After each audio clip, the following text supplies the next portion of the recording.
Hi, everybody. Hey, Rick. I decided to brave the mosquitoes and do Grandmother Drum outside today.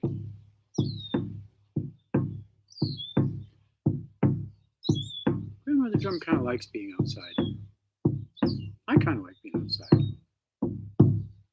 We'll see if the mosquitoes,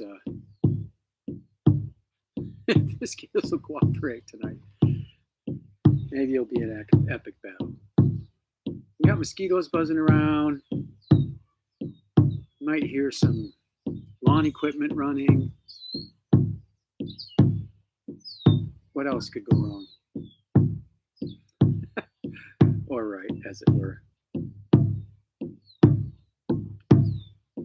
So, hope everyone's had a good week. It's amazing how fast they're flying by. Well, I'm so glad you could join us. Days are blending into the weeks are now blending into months. And who knows when the end is in sight. I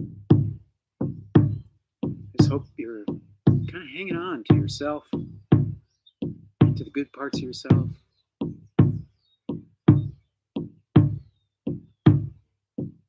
Yeah, it's time for that drum to just sort of work its magic. So when we catch a little heartbeat, that could calm us down a little bit. Remember that life does work in rhythm.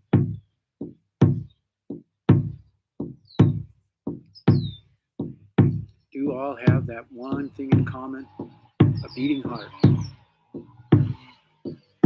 And yeah, neighborhood kids are out having some fun.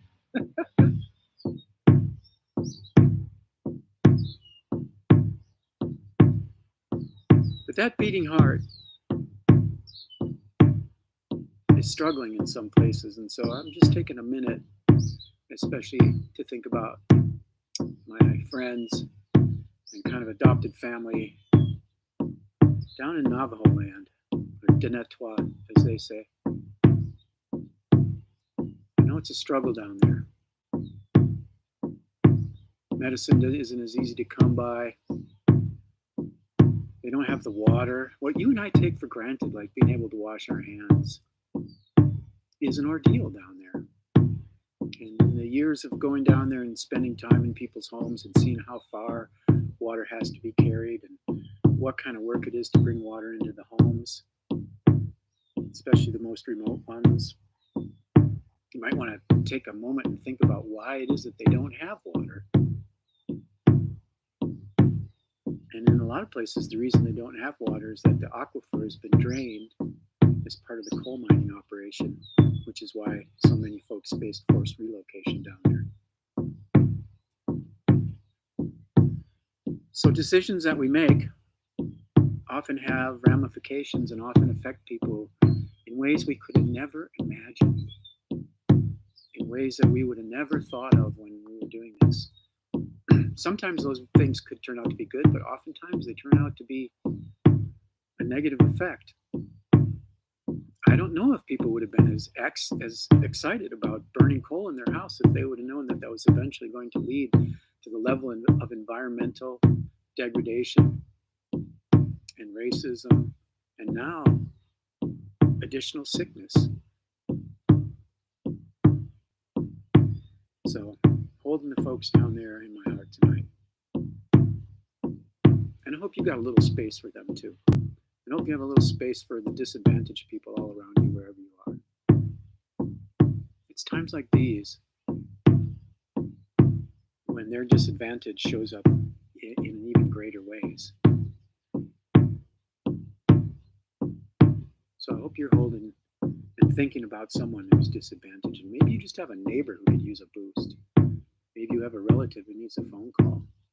Maybe you got someone that you know that just doesn't have people checking in on them. Hope you got a little space in here for those people. So I'm going to tell you a story tonight King Arthur's court. Speaking of decisions we make, we never know how decisions will turn out. So this story dates, it's a really old story. And you may recall that King Arthur became a king at a young age, being able to pull the sword from the stone. So for the early parts of his reign, he was a relatively inexperienced king. So that's where this starts. King Arthur, young King Arthur, and his nephew, Sir Gawain, were out hunting. And in the woods, they spied a beautiful buck. I mean, just an incredible rack on this animal. Just the kind of thing you're looking for when you're hunting. Plenty of meat, a nice fur coat, great rack. But this buck didn't get to be that big without a few tricks up its sleeve. So every time they thought they might be able to pull an arrow from the quiver and put it in the bow and get a sight on this buck, he would hide behind a tree or run into some bushes. And so the game was on. King Arthur and Sir Gawain were following this buck, chasing it, getting a view of it every once in a while, and then having it disappear on them again. And at one point, the trail had gone cold, and they couldn't figure out what had happened to the animal. They were, got too far in front of them. But they kept going and came to a clearing. And amazingly enough, right out in the middle of that meadow, in that clearing, surrounded by woods, stood that buck like he didn't have a care in the world, bent down to eat some nice green grass. So Arthur, realizing that this is his chance, pulls an arrow from his quiver,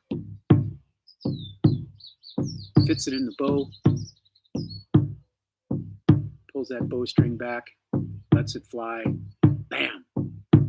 Perfect kill shot. That mighty buck drops in that one shot, right through the shoulder there, right to the heart. After that long chase, Gawain and Arthur were pretty excited to go get their fallen game.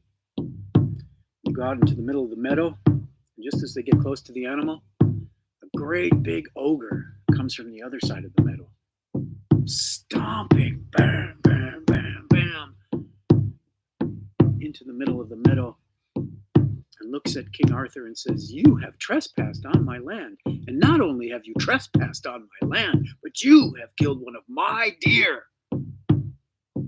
The penalty for this, as we all know, is your life is forfeit. Your life is mine." And Arthur looks up at the ogre, and he knows he's right. He has indeed trespassed. He was so focused on the deer, he didn't even pay attention to where he'd gone. He certainly was out of the realm of his kingdom. He was in the ogre's place. The ogre had every right to take his land or his life, and he said, "Well, let me ask you, ogre. I'm a king, and many people are depending on me. Is there any way that we could work a bargain or work some kind of a deal that you wouldn't take my life?" And the ogre looks down, and he realizes that Arthur's kind of a young king, young for a king anyways, and he's got his young nephew with him. He says, "All right, I'm going to make you a deal, young king. You are free to go, but you must return here in 1 year, and you must answer me a very difficult riddle. And if you can do this, if you can bring me the answer to this question, I will spare your life." Arthur really has no choice, so he agrees to the deal. He says, "Okay, I'll take your challenge. What's the question?" The ogre looks down at Arthur and he says, "In 1 year, at this exact time, you will come to this exact place, and you will tell me what it is that a woman really wants." Arthur looks up and says, "That's the question?" "Yes, the question is, what does a woman really want?"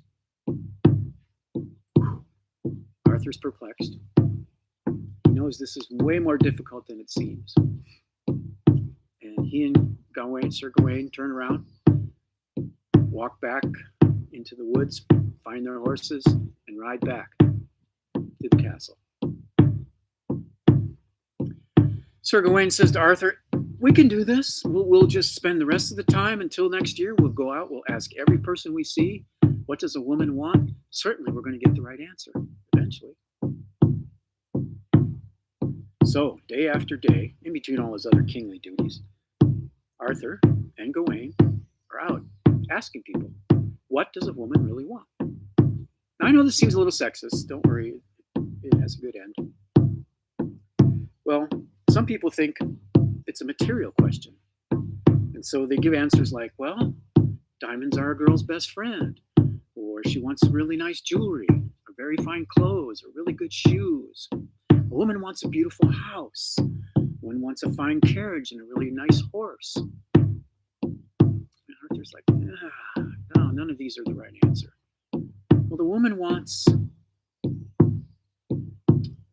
some people think the woman, these questions are emotional. So they're trying to answer the questions that way. And they say, maybe it's about love. And so the answers are, a woman wants a man who will treat her right, who will be there for her. A woman wants to fall in love and have a deep love. And others are saying things like, a woman just wants to be happy. And he feels like those are touching on the answers, but he doesn't have the answer. It's not getting there. Day after day, week after week, an entire month, 2 months, 3 months, asking every person he knows, and no one has the right answer. He just can feel he doesn't have the answer yet. Pretty soon Arthur's like, he's talking to animals. He's asking trees, what does a woman really want? And all kinds of answers come back. She wants a beautiful garden. She wants peace in the kingdom. She wants a beautiful necklace. Everyone's kind of seen it through their own lens, but he knows he just doesn't have the answer. Well, pretty close to a year goes by, and Arthur, being a man of his word, says to Sir Gawain, we have to go back and meet the ogre. Maybe he'll give me an extension, or maybe he'll take my life, but I have to go. So they ride, tracing their path from before. They were hunting that beautiful stag. And they're not too far from the big clearing, and on the path appears an old woman. And it may not be politically correct, but the only way to describe this woman was she was one of the most hideous things either one of them had ever laid eyes on. She had an enormous hunchback. She walked with a limp. She had an enormous nose with a great big wart on it that had hairs that were sticking out everywhere. The few teeth that she had were green. Her body smelled and was covered with all kinds of matted hair. The hair on her head was gray and matted. Her breath smelled like a dragon. She looks up at them. She says, "Good day, sirs." And Arthur looks down and says, "Well, actually, madam, it's not a good day." And she goes, "I know. You seek the answer to a question, and you have not found it. And you need that answer, and I can give it to you." And Arthur looks at this old woman, and he goes, "You can give me the answer to this question? You don't even know the question." She goes, "Oh, no, I know who you go to see. You go to see my brother, the ogre, and I know what question he has asked you, and I know the answer to it." And Arthur says, "Well, can you give me the answer?" And she says, "I will give you the answer, but you have to give me what I want in return." Arthur says, "Well, I don't really have much choice in the matter. What is it that I can do for you?" She says, "If I give you the right answer and spare your life, you must give me your nephew, Sir Gawain, in marriage and marry us at the castle." Arthur's like, "No way. I could never do that to my nephew. He's young. He has a promising life in front of him. What good would it do him to marry an old woman like you?" And Sir Gawain says, "Arthur, my uncle, my king, to spare your life, I will marry this woman gladly. And I have a feeling that she also has a good heart." Arthur says, "Are you sure?" Sir Gawain says, "Yes, I'm sure." So the woman gives him the answer. I'm not going to tell you what the answer is just yet. I want you to think about it. And Arthur knows instantly, just as she speaks the word, that he does have the right answer indeed. So he tells her, "Madam, wait right here by the side of the road. If If your answer is indeed correct, I will be coming back and we will pick you up on the way to your wedding. If the answer is not correct, I won't be coming back. So King Arthur rides out to the meadow, gets off his horse, walks out into the middle of the meadow, and just at the right time, here comes the ogre, stomping out of the woods like he did before. Big old smile on his face and a great big sword in his hand, ready to take Arthur's head. He looks at Arthur, he says, "So, do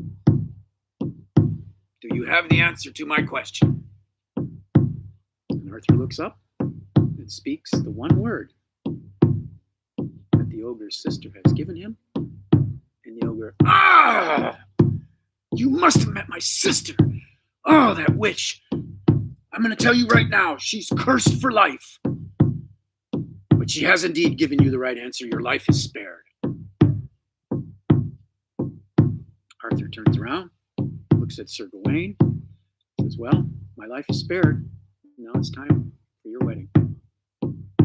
So they leave the meadow, get back on their horses, ride back down the trail a ways.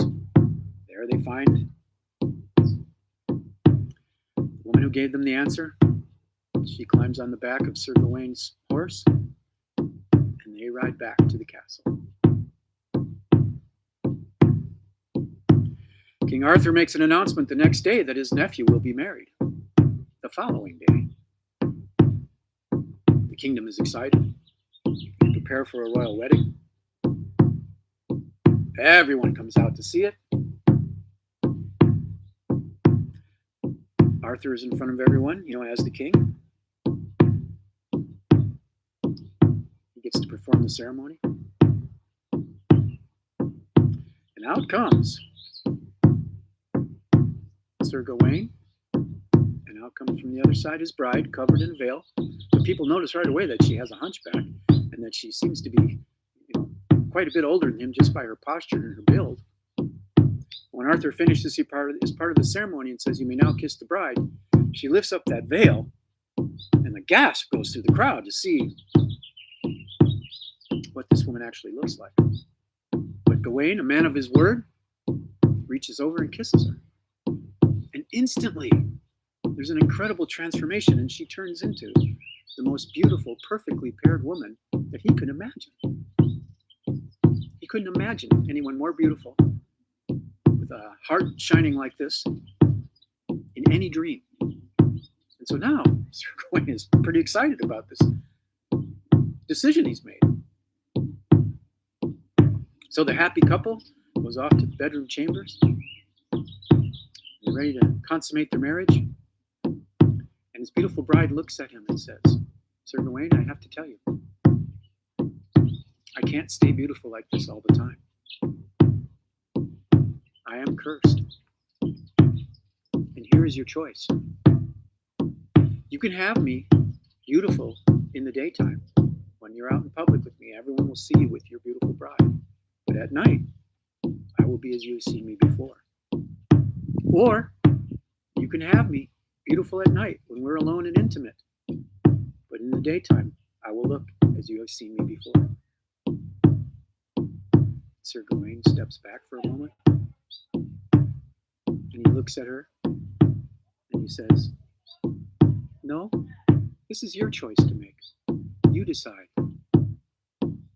She looks at him, and tears of joy start streaming down her face, and she just comes up to him and gives him an incredible hug, kisses him deeply and warmly, and says, "You have broken the spell with your answer. And just like I told King Arthur, what a woman really wants is her sovereignty. She wants to make her own choices. She wants to lead her own life. And with your answer, you gave me my sovereignty. And thus the spell is broken, and I will look like this, which is my natural state."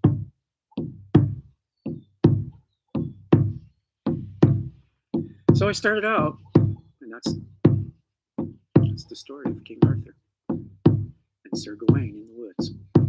And I started out talking about how we don't know how decisions that we make will affect us later on. When I spend time down in Navajo land or with any of my Native friends, I always hear this talk about decisions have to be made with the seventh generation down the line in mind. And when I look at what my friends down there are going through now, they're lucky that they had people who thought about them 7 generations ahead. But they're unfortunate that people who came to be in their land and space don't think 7 generations ahead.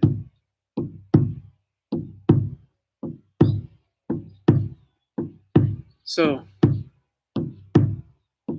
right now, it's our turn to think 7 generations ahead. Our turn to do what's healthiest for our children, our grandchildren, our great-grandchildren, our great-great-grandchildren, our great-great-great-grandchildren, our great-great-great-great-grandchildren, and the generation after that, 7 generations. And if our decisions take that into consideration, we'll start to heal this whole place up. And I heard some people were complaining about this idea. Oh, it must be a grand leftist conspiracy to try to do a reset and take advantage of the coronavirus and have a more progressive and equitable society. I thought, well, if that's the grand conspiracy, I'm a co-conspirator. I think now is our chance to really look at what we've done, what we're doing, and how important it would be for us to think about those future generations in every decision we make. The ones in our personal lives and in our family lives, but also on the grand scale of things. How much of this earth, how much of this air, how much of this water, how much of this land do we want to be here in the condition it needs to be in for our greats to live a good, healthy life.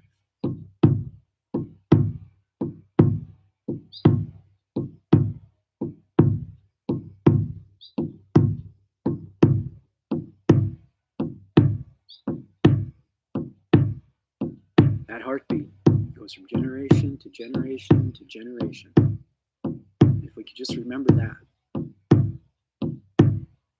someday, someone many generations from now, who will be related to you, who will be related to me, their heart will be beating like this. And maybe they'll have a moment where they can say, I know someone who I don't know was thinking about me, or I wouldn't be here right now.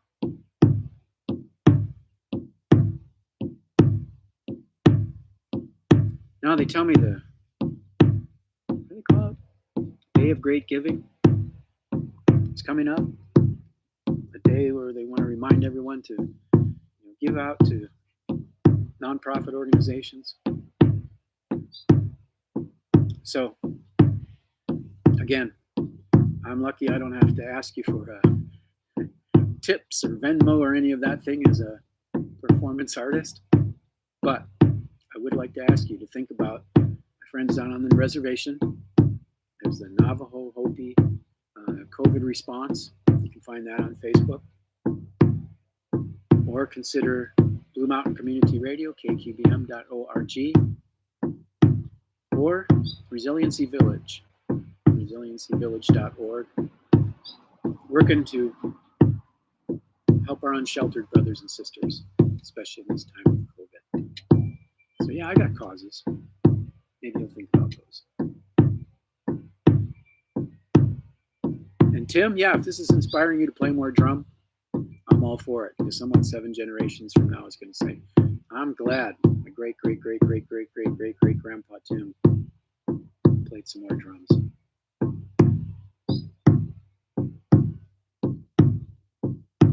So you guys got to let me know if you want me to keep doing this. Give a couple likes or go subscribe to the YouTube channel, make a comment or something. I like doing it, but I don't really have to go through all the setting up the audiovisual stuff to just do it for myself. So if you guys are into it, if you want to like get your drum and play along too, we'll do some more of this. We'll do it again next week and the week after. But I think it's good to listen to a heartbeat.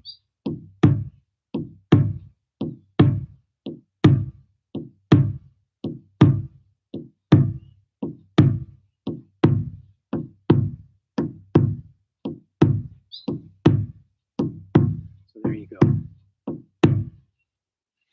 Until next week, I'm just going to rub a little of this.